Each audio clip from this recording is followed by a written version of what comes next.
नमस्कार प्रिय विद्यार्थियों, आज की क्लास में हम बीए फोर्थ सेमेस्टर इकोनॉमिक्स के बच्चों में आंसर की करा रहे हैं। ये बच्चों डीडीयू गोरखपुर विश्वविद्यालय में पेपर आज ही आयोजित हुआ है। पेपर का कोड यहाँ से बच्चों आपको देख लेना है। पेपर का आपका कोड है इको 202F आपका पेपर का कब कोड है। यही पेपर बच्चों आज आपका आयोजित हुआ है। सभी विद्यार्थी अपने आंसर की चेक कर ले कि उन्होंने अपने एग्जाम में कितने % बोला, अपनी सही वही मार्कशीट पर जो भर के आए हुए हैं। पेपर बहुत ही बच्चों ईजी आया हुआ था।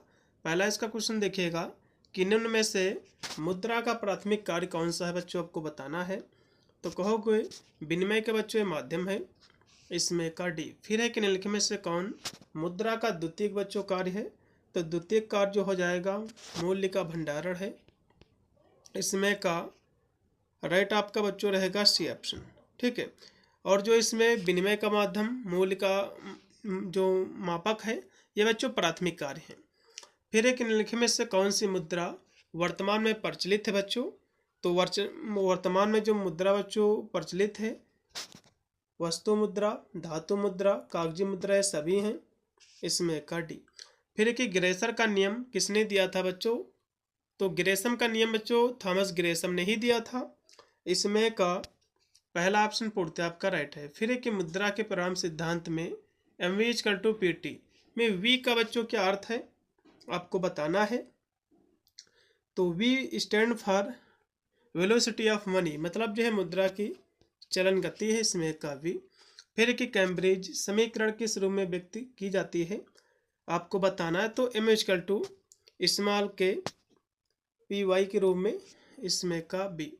फिर कि कीन्स के अनुसार निम्नलिखित में से कौन मुद्रा की मांग का उद्देश्य नहीं है आपको बताना है।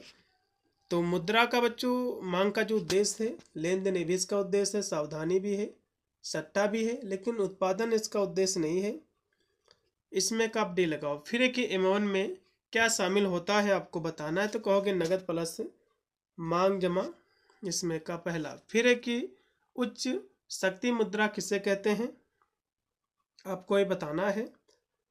तो ये बच्चों जो कहा जाता है 9 नंबर की बात करें तो केंद्रीय बैंक के द्वारा जारी मुद्रा है। फिर है कि भारत में मुद्रा की आपूर्ति को कौन नियंत्रित करता है। तो कहोगे भारतीय रिजर्व बैंक। ठीक है, इसमें का बी। फिर बच्चों आपका 11 नंबर का क्वेश्चन कि भारतीय रिजर्व बैंक की स्थापना कब हुई। तो कहोगे 1935 में, इसमें का डी ऑप्शन बच्चों पूर्णतः राइट है। फिर है कि निम्नलिखित में से कौन मात्रात्मक साख नियंत्रण का एक तरीका है। तो कहोगे बैंक दर है, बैंक रेट है।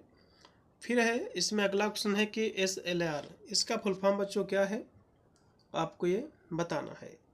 तो इसका बच्चों जो फुल फॉर्म है, ठीक है, इसका फुल फॉर्म है वैधानिक तरलता अनुपात है, इसमें का पहला जो भी लगा उनको नंबर मिलेगा। फिर है कि वर्ष 1991 में आर्थिक सुधारों के बाद मौद्रिक नीति में क्या बदलाव आया आपको बताना है। तो कहोगे बाजार उन्मुख नीति का, इसमें का भी। फिर है कि वाणिज्य बैंक किस प्रकार की संस्था है। तो कहोगे बच्चों लाभ कमाने वाली संस्था है, इसमें का पहला। फिर 16 नंबर है कि निम्नलिखित में से कौन व्यापारिक बैंक का उदाहरण है आपको बताना है। तो व्यापारिक बच्चों बैंक का जो उदाहरण है भारतीय स्टेट बैंक है, इसमें का सी। फिर है कि ऋण प्रदान करना बैंक का कौन सा कार्य है आपको ये बताना है। तो ऋण प्रदान करना बैंक का बच्चों प्राथमिक कार्य है, इसमें का पहला। फिर है कि एकीकृत भुगतान इंटरफेस किससे संबंधित है। तो कहोगे डिजिटल भुगतान से, इसमें का भी। फिर है कि निम्नलिखित में से कौन लोक वित्त का हिस्सा है आपको बताना है। तो लोक वित्त में बच्चों हिस्सा जो है सार्वजनिक आय भी है, सार्वजनिक व्यय भी है, सार्वजनिक ऋण भी है, ये सभी, इसमें का डी। फिर है कि सार्वजनिक आय का बच्चों अर्थ क्या है आपको बताना है। तो सार्वजनिक आय का मतलब होता है सरकार की आय, इसमें का बी। फिर आपका है कि अधिकतम सामाजिक लाभ कब प्राप्त होता है आपको बताना है। तो कब बच्चों प्राप्त होता है। तो कहोगे सीमांत सामाजिक लाभ = सीमांत जो है सामाजिक त्याग, इस माध्यम से, इसमें का सी। फिर है कि पूंजीगत व्यय का अर्थ क्या है आपको ये बताना है। तो दीर्घकालीन संपत्ति के निर्माण पर खर्च है, इसमें का बी। फिर है कि घाटे की वित्त व्यवस्था के कारण अर्थव्यवस्था पर क्या प्रभाव पड़ सकता है। 23 नंबर की बात करें तो कह दो महंगाई जो है बढ़ सकती है। फिर 24 नंबर आपका क्वेश्चन कि भारत में कल्याणकारी राज्य की नीति का सार्वजनिक व्यय पर क्या प्रभाव पड़ा है आपको बताना है। तो कहोगे इसका जो प्रभाव बच्चों पड़ा है वो जो सार्वजनिक व्यय में वृद्धि हुई है। इसमें का पहला फिर कि भारत सरकार के राजस्व में सबसे बड़ा हिस्सा किससे आता है। तो कर जो है राजस्व से आता है, टैक्स बच्चों रेवेन्यू से। इसमें का डी। अगला क्वेश्चन भी है कि भारत में केंद्रीय सरकार का एक प्रमुख गैर कर राजस्व स्रोत क्या है। तो शुल्क एवं जो है फीस है। इसमें का बच्चों अब लगा दीजिएगा सी, क्योंकि बच्चों एक गैर जो है कर राजस्व स्रोत है। अगला क्वेश्चन भी आपका कि अप्रत्यक्ष कर का उदाहरण कौन सा है आपको बताना है। तो अप्रत्यक्ष बच्चों जो कर है उत्पादन जैसे शुल्क है। इसमें का सी। फिर कि एक अच्छे कर प्रणाली का प्रमुख उद्देश्य क्या होना चाहिए आपको बताना है। तो इसका उद्देश्य होना चाहिए कि करदाता पर न्याय संगत और समान बोझ डालना। इसमें का डी। फिर एक निम्नलिखित में से कौन राजकोषीय नीति का एक उपकरण है आपको ये बताना है। तो कहोगे कराधान और जो सार्वजनिक व्यय है। फिर एक कि बजट घाटा कब होता है। ठीक है, तो कहोगे सार्वजनिक व्यय जो कि बड़ा होता है सार्वजनिक जो है आय से। इसमें का बिल्कुल मतलब जो है सार्वजनिक आय से जब व्यय अधिक होता है तो इसको हम बजट घाटा कहते हैं। इसमें का पहला। अगला क्वेश्चन भी आपका है कि जीएसटी परिषद का अध्यक्ष कौन होता है आपको ये बताना है। तो इसका बच्चों जो अध्यक्ष होता है केंद्रीय वित्त मंत्री होते हैं। इसमें का बी। फिर कि जीएसटी बच्चों कब लागू हुआ भारत में। तो 1 जुलाई 2017 को। इसमें का जो भी तीसरा लगाए उनको नंबर मिलेगा। फिर है कि वित्त आयोग किसे अपनी जो सिफारिश प्रस्तुत करता है आपको बताना है। ठीक है, तो कहोगे राष्ट्रपति से। इसमें का डी। अगला ऑप्शन भी आपका कि बैंक मुद्रा ओ है जो। तो कहोगे जो साख सर्जन के रूप में उत्पन्न की जाती है। इसमें का सी। फिर है कि भारत में नोट जारी करने के लिए किस प्रणाली का प्रयोग होता है। तो कहोगे न्यूनतम कोष प्रणाली का। इसमें का बी। उसके बाद है कि निम्न में से कौन वाणिज्य बैंक का काम नहीं है आपको ये बताना है। तो वाणिज्य बैंक का बच्चों जो काम नहीं है, जमा स्वीकार करना भी इसका कार्य है, लोन देना भी इसका कार्य है। ठीक है, ये सभी इसके कार्य है, लेकिन CRR को निर्धारित करना इसका कार्य नहीं है। इसमें का डी। फिर है कि वाणिज्य बैंकों को उधार देने के लिए RBI किस दर का प्रयोग करता है। तो रेपो दर का।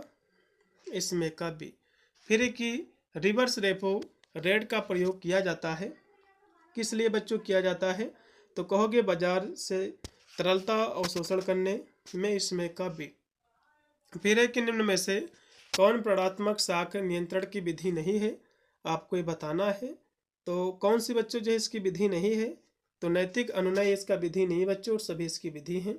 उसके बाद है कि RBI के द्वारा मौद्रिक नीति का रिव्यू किया जाता है। तो कहोगे 3 महीने पर। इसमें का बी है। फिर एक निम्न में से कृषि और ग्रामीण विकास का एपेक्स बैंक है। तो कौन सा बच्चों बैंक है। ठीक है, ग्रामीण विकास का बैंक बच्चों कौन सा है। तो ये बच्चों जो बैंक है national bank of agriculture and rural development. इसमें का डी ऑप्शन। ठीक है, अगला क्वेश्चन भी आपका है कि वाणिज्य बैंकों के आय का प्रमुख स्रोत क्या है। तो उधार पर ब्याज लेना।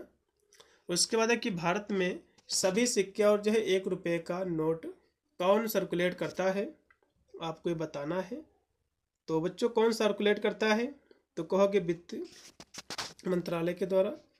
इसमें का पहला। अगला क्वेश्चन भी आपका है कि जब स्फीति की दर बढ़ती है तो क्या होता है बच्चों। तो कहोगे मुद्रा की क्रय शक्ति कम होती। बिल्कुल। इसमें का बी। फिर कि बिक्री कर है एक, तो क्या बच्चों है एक अप्रत्यक्ष कर है। इसमें का बी। फिर कि किस टैक्स का कराजात एवं करापात एक ही व्यक्ति पर पड़ता है। ठीक है, तो कौन पड़ता है बच्चों। तो कहोगे प्रत्यक्ष कर पर। इसमें का पहला लगाइएगा। उसके बाद है कि FDI का फुल फॉर्म क्या है। तो फॉरेन डायरेक्ट इन्वेस्टमेंट है। इसमें का दूसरा जो भी लगाए उनको नंबर मिलेगा। इसमें का दूसरा ऑप्शन पूर्णतः राइट है। फीस अगला इसमें 48 नंबर है कि किस दर पर RBI सार्वजनिक क्षेत्र के बैंकों को दीर्घकालीन उधार देती है। तो कहोगे बैंक रेट पर, बैंक दर के रूप में। फिर है कि स्टेगफ्लेशन क्या है बच्चों। आपको बताना है। स्टैगफ्लेशन बच्चों क्या है, इसके बारे में आपको बताना है। तो कहोगे बेरोजगारी के साथ स्फीति है।